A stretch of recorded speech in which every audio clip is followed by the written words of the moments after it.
Hi, congratulations on your new RV. We're really excited for you. Please make sure before you're signing that you bring the following items with you.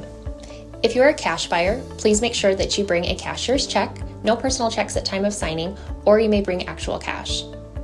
If you're a finance customer, please make sure that you bring proof of insurance listing your specific lien holder. If you need that information, please call us ahead of time. Also, make sure that you bring all valid driver's license of all persons that will be listed on the title.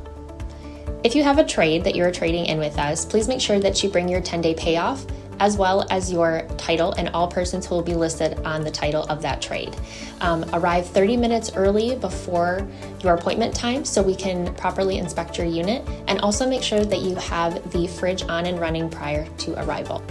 If you have any questions, please feel free to give us a call at 810-686-0710. Thanks so much. Have a great day.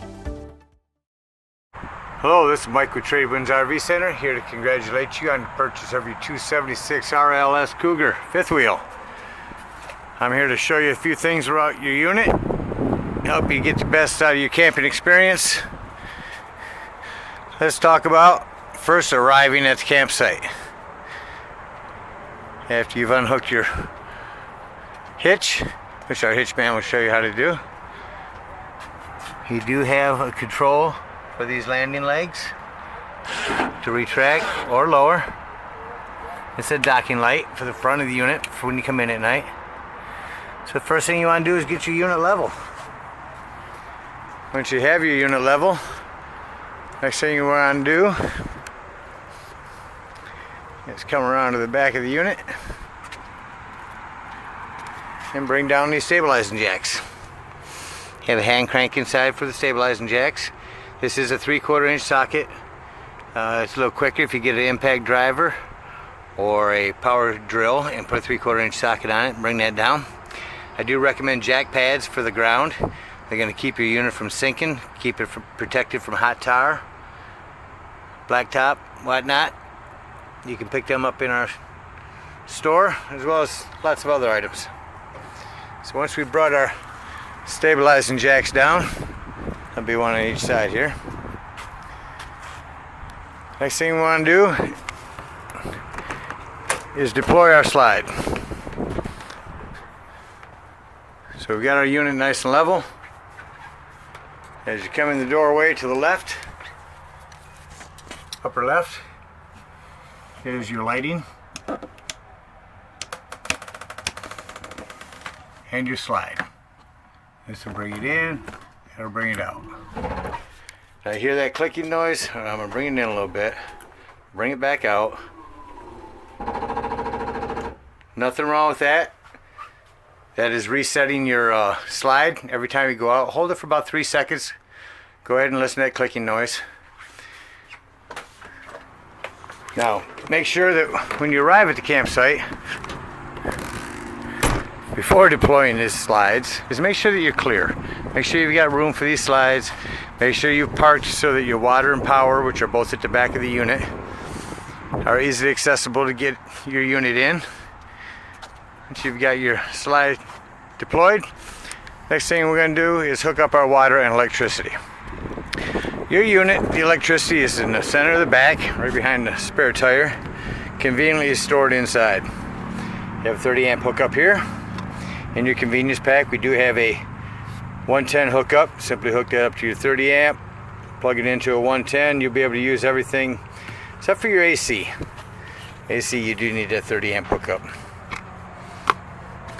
This 110 will help you to just hook up at home or whatnot.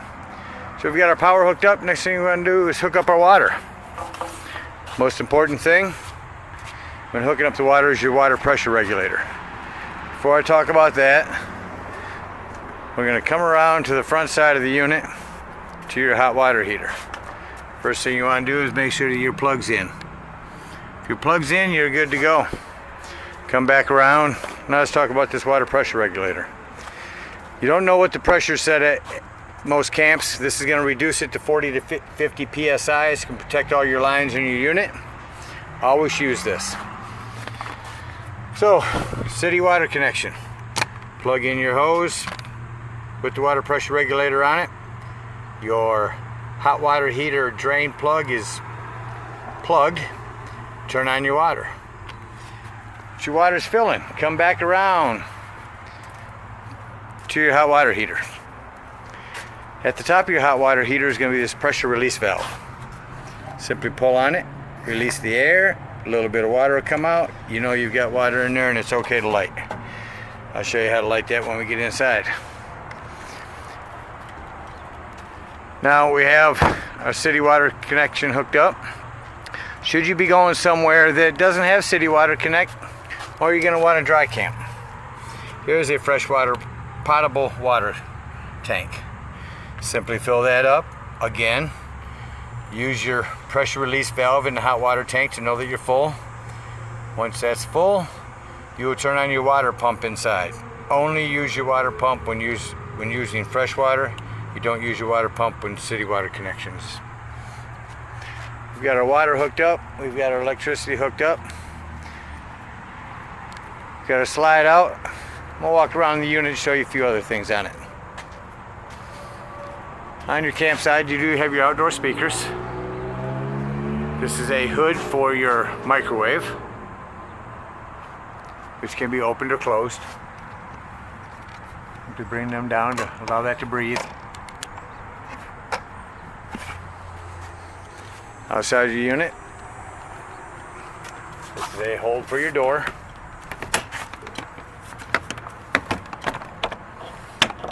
Hold your door open for you. You do have some 110 out here, should you want to put a table out here and any appliances. This is the back of your fridge. This is a little condensation drain. You also have your heat release for your furnace. That'll get really hot, steer everyone away from it. Your hot water heater. Your storage. Your hand crank for your leveling jacks. Inside your storage, you do have a light, 110 and a cable should you want to bring a TV outside, put it on a table. Don't want to miss the game. Access to a lot of your plumbing. This is your spare propane side. Oh, and there's your regulator. Switch it to whichever tank you want to use. One for the other side, another one for this side. Storage in your battery at the front of the unit. I highly recommend checking your posts now and then, make sure they haven't wiggled loose. Again, your docking lights and your landing light control. Another outdoor light. Coming around to your other propane tank. The other side of your storage. To the right of your storage, you have a spray port and black tank flush. We'll talk about that when we're dumping your sewage and tanks from inside. And here is your black tank station outlet connection. Your unit is supplied with awning covers, or excuse me, slide covers. Well, it covers everything on the outside. Let's go take a look on the inside of your unit. I'll show you how to use a few things in there. As with every unit, as soon as you come inside the door, to the left is your fire extinguisher. All the way up top to the left is your control panel. Again, your lights that we talked about earlier, and your slide control. These are just extras that are on the same panel, universal, in case they have a different unit they're building. All through your unit, you do have these individual lights that you can turn on and off. In the ceiling is your AC and your speakers.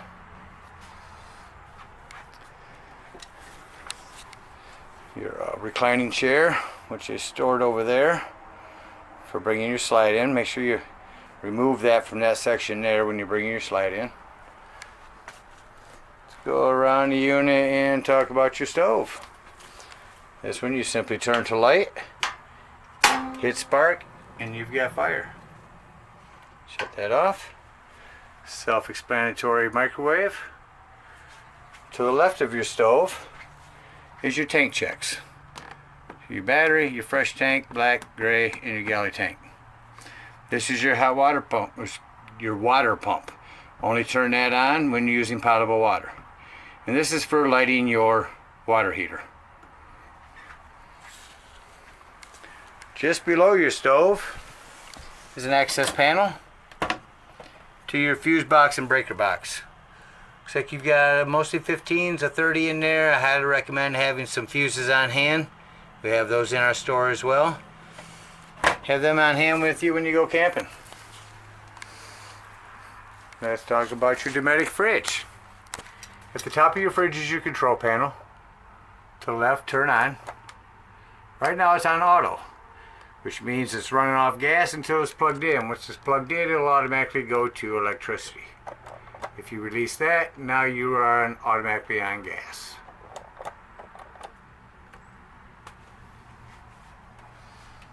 Above there, speakers again, your smoke alarm, your Sylvania TV and Jensen stereo system. Let's see if this is zoned. Looks like you got 3 speaker zones, so it's probably indoors, outdoors, and both. AM, FM, Bluetooth DVD player, compact disc, MP3 player, auxiliary headphones. Nice little sound system for a travel trailer. Alright, let's go up your hallway. At the foot of your hallway is access to your front storage area. It's unique, I don't see that in too many trailers. As we're coming up the steps, here's your furnace. This will run your AC, off, and furnace. It'll run a fan, high or low, simply set your temperature, that'll run your heat and AC. Coming up into the bedroom area, you have your toilet area in here. Remember there's plumbing lines behind there to keep an eye on. It's just like your home, you want to maintain it, keep an eye on things, check your plugs, check all connections. Note that by the sink here in the bedroom, you do have a 110 with GFI. A second smoke alarm. More speakers back here. Little storage on your headboard with a 110 to plug phones into at night. It's your emergency exit window. Simply lift, push out. A little stiff right now. And that's your emergency exit window. You do have a stand here with cable and 110 in case you want to put a TV here. And this is your TV antenna. You want to crank it this way or down when you're traveling. Crank it to the right when you want to bring it up when you're parked.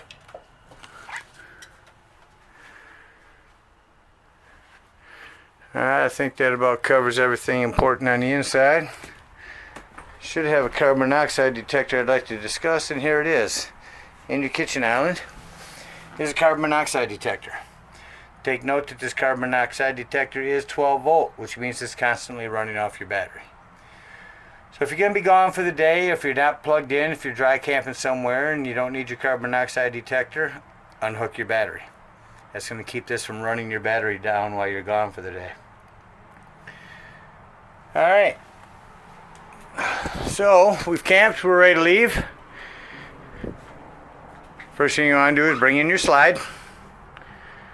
Pack everything away. I want you to take note that with this slide, you do have some doors here. So the last thing you want to do is leave that door like that and bring that slide in. That slide will catch this handle and rip this door right off. So make sure to have those doors closed when you're bringing your slide in. And move that chair either there or turn it sideways in that area so the slide can come in. So everything's cleared. Come up here and bring your slide in. We head back outside. We're going to drain some water. We've unhooked our water connect from the back. Again, before you start, pressure relief, burp it, and then pull your drain plug here.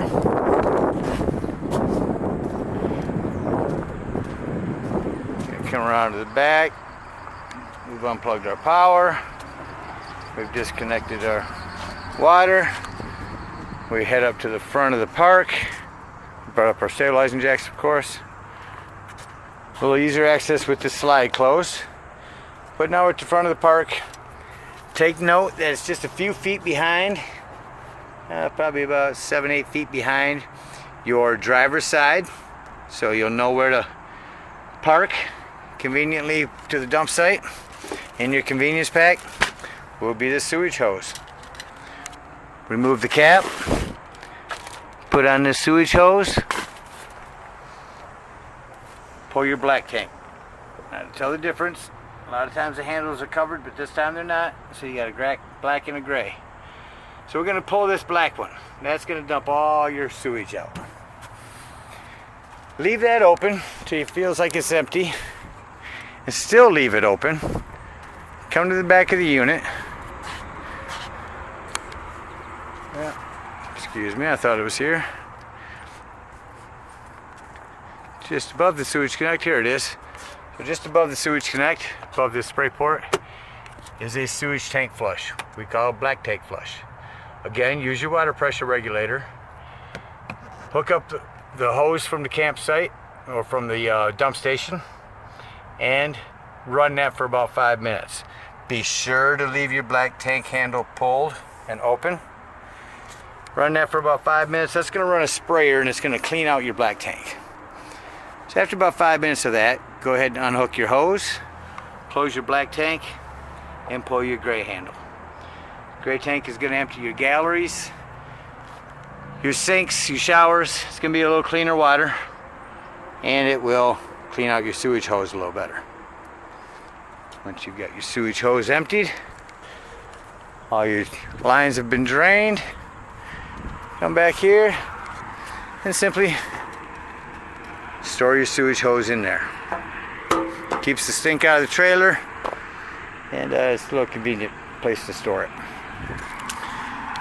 Again, congratulations on the purchase of this trailer. Hope you guys get the best use out of this Cougar. Have a great summer and happy camping.